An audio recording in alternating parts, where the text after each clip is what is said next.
Médecin généraliste depuis près de 50 ans, Yves Delocht entend lutter contre la souffrance sous toutes ses formes. Il s'implique dans la pratique de l'euthanasie, ici, chez nous, en Belgique, et s'attache à partager son expérience. C'est chose faite désormais avec ce livre, Maintenant qu'ils ne sont plus là. Bonsoir Yves Delocht. Bonsoir, merci beaucoup de me recevoir chez vous. Eh bien, merci à vous d'être présent. Vous pratiquez l'euthanasie depuis 2008. Alors, première question, et c'est pas la plus joyeuse, comment ça se passe concrètement de pratiquer l'euthanasie ? Concrètement, donc, le patient remplit les conditions de la loi belge, demande une euthanasie, est atteint d'une maladie grave et incurable qui engendre des souffrances physiques ou psychiques inapaisables. Ce sont les trois conditions de base de la loi de 2002. Si ces conditions-là ne sont pas respectées, il est hors de question de pratiquer une euthanasie.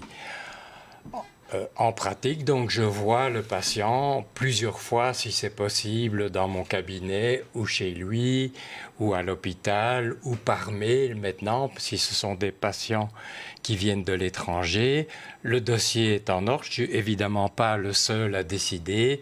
Il y a un deuxième, voire même un troisième médecin qui donne leur avis aussi. Quand tout cela est en ordre, on décide ensemble d'une date pour pratiquer l'euthanasie. En Belgique, 48% des euthanasies se pratiquent à domicile et les autres à l'hôpital, où ça varie un petit peu. En pratique, donc, pour être très concret et très bref, donc une euthanasie, et donc c'est ce que j'appelle le dernier soin que je donne au patient. Je lui demande 30 secondes avant s'il est toujours d'accord de subir une euthanasie. Et ils me disent tous oui, je n'ai jamais eu de refus. Ils me disent souvent on aurait déjà dû le faire il y a très longtemps. Et alors à ce moment-là, donc, on installe une perfusion donc, et nous injectons un barbiturique qui endort le patient en moins d'une minute. Sans douleur. Sans aucune douleur, c'est comme partir en dormant, si vous voulez, ou comme ceux qui ont déjà subi une intervention chirurgicale. Donc le patient s'endort, on ajoute un deuxième produit, un curare, sans être trop technique, et le patient nous quitte.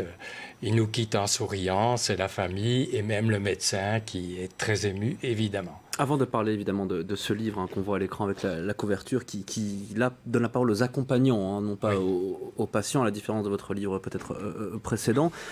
Vous avez évoqué les étrangers aussi qui viennent parfois en Belgique. Il y a beaucoup de Français qui passent la frontière pour justement se faire euthanasier, puisqu'on rappelle qu'en France, ça fait toujours débat aujourd'hui. Comment ça se fait que nous, en Belgique, on peut se mettre d'accord là-dessus, et pas que la Belgique, il y a un certain nombre de pays qui ont déjà légalisé l'euthanasie. Comment ça se fait qu'en France, ça fait toujours débat ? C'est une très bonne question qu'on me pose chaque fois, évidemment, parce que je reçois beaucoup de Français qui viennent en Belgique, très gravement malades, malheureusement. Ils font 800, 900, 1000 kilomètres. La loi française interdit l'euthanasie. On doit mourir autrement. On laisse les patients aller presque jusqu'au bout avant de pratiquer ce que nous appelons la loi Leonetti. Et donc, vous avez des patients qui sont atteints de maladies très graves, mais qui n'entraînent pas, si vous voulez, un décès rapide. Donc, ils ne peuvent pas bénéficier de la loi Leonetti actuellement en vigueur en France. Et par exemple, la maladie de Charcot, vous êtes paralysé, incapable de respirer, mais vous pouvez vivre des années comme ça. Et les patients, beaucoup de patients, n'en peuvent plus, ne veulent pas aller jusqu'au bout du bout et savent qu'en Belgique, la loi de 2002 permet d'euthanasier un patient qui n'est pas tout à fait en fin de vie. Et c'est pour ça que nous recevons beaucoup de patients atteints de maladies neurodégénératives, etc., qui doivent passer par toutes les conditions imposées par la loi, que je respecte scrupuleusement, bien entendu. Sinon, je serai en prison ou je ne pratiquerai pas d'euthanasie. On va y revenir évidemment sur la loi. Maintenant qu'ils ne sont plus là, c'est votre livre de témoignages, un livre de témoignages dans lequel vous donnez la parole aux accompagnants dans ce livre et non pas aux patients. Pourquoi ce choix ?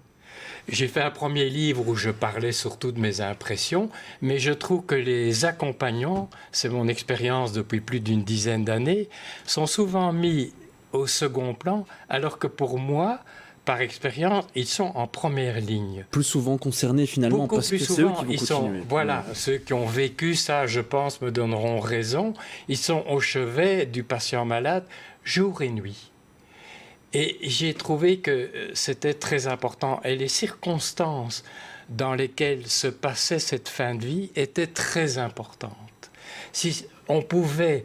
il y a un traumatisme, évidemment, pour les accompagnants. Le décès, c'est un traumatisme pour tout un chacun. Parfois une libération aussi. Mais voilà, justement, on peut l'atténuer, ce traumatisme, ou l'aggraver en fonction de la façon dont s'est passé en dignité, dans toute dignité possible, la fin de vie de celui qui est gravement malade. J'ai remarqué par expérience qu'un décès brutal, pas préparé, pas de dialogue, ou un accident, etc., ou quelqu'un qui agonise pendant des mois, les proches, les accompagnants gardent des souvenirs épouvantables. Tandis que je ne suis pas du tout là pour imposer une euthanasie, c'est un choix du patient, bien entendu. C'est une des seules lois en Belgique qu'on n'est pas obligé de respecter. S'il est atteint de cette maladie incurable et qu'il a décidé, je m'efforce de rencontrer les familles, de dialoguer, pardon. Ils ne sont jamais tous d'accord, mais c'est très important en médecine générale, avec les 50 années de pratique que j'ai, de pouvoir rencontrer les enfants, les petits-enfants, les compagnons. Expliquer aussi ce qui va se passer. Expliquer ce qui va se passer. Le choc est toujours très important. Celui qui part, il part presque en souriant. La famille pleure après, on tombe dans les bras et le médecin pleure parfois aussi. Voilà. Avant de me tourner vers Nicolas Vado et vers Luc Hénard, qui, j'en suis sûr, ont énormément de questions aussi à vous poser. Donc c'est un livre de témoignages. Quel témoignage vous a le plus marqué tout au long de votre carrière? Beaucoup de témoignages m'ont marqué, mais quand j'ai dû faire 2-3 euthanasies de patients jeunes, pas 15-16 ans, et les enfants, je ne le fais pas, mais une dame de 30 ans, mon livre commence par Hélène, qui avait la maladie de Charcot, qui n'avait qu'une trentaine d'années, une petite fille de 4 ans. Avec sa fille qu'on voit, on voit d'ailleurs dans le témoignage. livre, et j'ai trouvé ça épouvantable. Je l'avais vu 2-3 ans avant, pour respecter les critères de la loi. Et elle n'en pouvait plus. Chaque année, elle m'écrivait, elle étouffait de plus en plus. Et là, j'ai été très marqué par ce témoignage-là. Luc Hénard. Oui, alors, tout le monde sait que je n'aime pas parler de ma vie privée. Mais le sujet me touche particulièrement puisque ma femme a fait le choix de l'euthanasie. Et je voudrais simplement porter témoignage de la chance que nous avons d'avoir une loi comme celle-là. Dans la mesure où, pour l'être humain qui fait ce choix, libre, replace l'être humain véritablement au centre et lui donne une dignité qui est vraiment extraordinaire. Et autre chose que je voudrais dire, et ça rejoint ce que vous disiez tout à l'heure, c'est que le moment est douloureux, et très douloureux aussi pour le médecin, puisque il accompagne et pose finalement l'acte d'euthanasie. Et bien, pour l'avoir vécu, c'est vrai que c'est un moment que l'on a partagé et qui est extraordinaire. Je vous remercie. Je suis 100 000 fois d'accord avec vous. Ça reste toujours un moment très difficile pour le médecin. Et je rejoins tout à fait ce que vous venez de dire. C'est bien d'avoir ce genre de témoignage aussi pour aussi comprendre ce qui se passe de l'autre côté aussi parfois, mais qu'est-ce que vous répondez à ceux qui disent que le rôle d'un médecin, c'est d'aider à soigner et non pas d'aider à mourir? Le rôle d'un médecin, je pense que c'est d'abord d'essayer d'abréger les souffrances du patient. Mais contrairement à ce que certains médecins français pensent, nous ne pouvons pas tout faire, nous ne sommes pas des gens tout-puissants. Je pense que quand on a vécu ça. Donc, il y a des maladies, des paralysies qu'il m'est impossible de guérir, sauf si la médecine progresse et trouve des tas de remèdes. Et il m'est impossible à un patient comme Hélène, dont je parle, qui est paralysé, qui ne sait plus respirer, de lui dire « revenez dans 1 an, vous ne souffrez pas encore assez ». Le patient est en demande depuis des mois, voire des années. J'ai fait des consultations dans des ambulances de patients venant du sud de la France. C'est très dur, c'est très difficile. Et ils partent en souriant, je peux vous le certifier. Ils partent en essayant de retrouver une certaine dignité. Et j'appelle ça le dernier soin. Ça choque peut-être, mais c'est un engagement moral que j'ai pris vis-à-vis du patient il y a déjà des mois, en disant « Oui, je vais vous aider. Nous avons l'autorisation en Belgique et je vais vous aider. » J'ai signé un espèce de contrat moral et quand le patient l'aura décidé, c'est lui qui décide, c'est pas moi. Nous le ferons.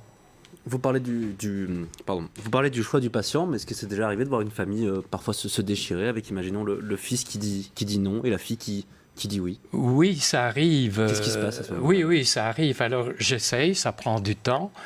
J'essaye le plus possible de rencontrer la famille. C'est un peu compliqué. Quand ils habitent loin, on le fait par mail ou par téléphone. Mais je ne vais sans doute pas les persuader du contraire. Mais le dialogue permet à la famille de préparer un peu ce qui va se passer.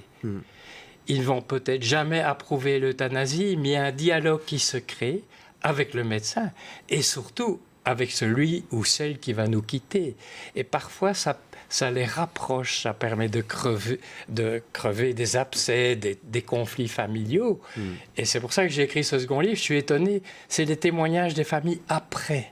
1 an, 2 ans après, j'ai reçu des témoignages incroyables qui me bouleversent encore maintenant. Et je me dis, en lisant ça, en entendant ça, que je n'irai pas tout droit en enfer, je pense. Ah, ça, on vous le confirme ce soir. Je disais dans mon premier livre, je pense que je ne fais pas que du mal. Évidemment. Comment être certain aussi que le patient ne changera pas d'avis? Vous avez dit qu'au dernier moment, vous lui dites, est-ce que vous êtes sûr de votre choix au moment de passer à l'acte? Comment être sûr qu'il ne changera pas d'avis? Ça ne m'est jamais arrivé, c'est possible. Les patients peuvent changer d'avis au début. Ils viennent me voir, le dossier est ouvert, ils sont déjà soulagés. Ils disent, je dis, vous entrez dans les conditions de la loi belge, mais il faudra encore faire ça et ça. Et puis, rien que ça les soulage. J'ai rencontré beaucoup de patients qui, en sortant de mon cabinet, allaient mieux, presque moralement, en tout cas et physiquement, reprenaient leur traitement qu'ils avaient interrompu. Ils se sentaient libérés, peut-être. Ils se sentaient libérés parce qu'ils savaient qu'un jour, si ça n'allait plus, en Belgique, on est là. Vous avez déjà dit non à un patient? Oui, ça m'est arrivé. Pour quelle raison? D'abord, s'ils ne remplissent pas les conditions de la loi belge. Non, d'un point de vue plus personnel. Des gens que je connais personnellement, des amis, mon épouse, mes enfants, je me sens incapable de le faire. Vous devez garder une certaine distance, c'est ce que vous dites? Oui, je garde une distance ou je transfère le dossier à un autre médecin. Là, il y a une liberté de conscience en Belgique. Aucun médecin n'est obligé de pratiquer une euthanasie. Mais si je ne me trompe pas, si on dit non, on doit transférer le dossier à un autre médecin qui, lui... Mais ça m'est arrivé rarement parce que ceux qui s'adressent à moi sont souvent très gravement malades. Les maladies psychiatriques, c'est beaucoup plus délicat. Et je préfère dire non parce que le suivi est très long et c'est très compliqué. Et les enfants, je suis trop émotif et je suis incapable d'euthanasier un enfant. Quelle est la pratique de Alzheimer? Alzheimer. Je travaille beaucoup avec M. Distelmans. Oui, vous connaissez M. Distelmans. C'était Hugo Claus qui était le premier, un des premiers en Flandre. C'était Alzheimer. Oui. Et quelle est la pratique en fait d'Alzheimer? Est-ce qu'on peut, quand on est bien conscient et qu'on a la perspective d'être dément, comment ça se dit en français? Dément. Oui. Mais vous parlez bien le français. Oui, non, mais... Parce que moi, je ne parle pas bien le flamand. Non plus. Mais je travaille avec M. Distelmans. Oui, mais quelle est la pratique en fait? Alors, c'est moi? Bien sûr. Je n'ai fait que 2 euthanasies de patients atteints de la maladie d'Alzheimer. Pour pratiquer une euthanasie, il faut être conscient. Donc, on doit pratiquer une euthanasie chez des patients atteints de la maladie d'Alzheimer quand ils sont dans le premier stade de la maladie. Le diagnostic a été fait, mais ils sont encore capables de prendre des décisions. de toute façon, moi, je les envoie chez un psychiatre qui confirme qu'ils ont leur capacité intellectuelle. Et à ce moment, c'est très compliqué de dire n'allez pas jusqu'au 2e ou au 3e stade où vous serez incapable. Donc, on doit presque prendre la décision quand on est encore en bonne santé. C'est pas facile. Pour terminer ici, Yves Delocht, comment vous le vivez, vous, personnellement? Comment vit votre famille d'exercer donc votre métier, évidemment, de médecin généraliste, mais spécialisé, justement? Il y a combien d'euthanasie par an en Belgique? Sur le pourcentage de décès, il y a entre 2 et 3% d'euthanasie. Ça fait combien de personnes, ça? 2500 personnes, 3000...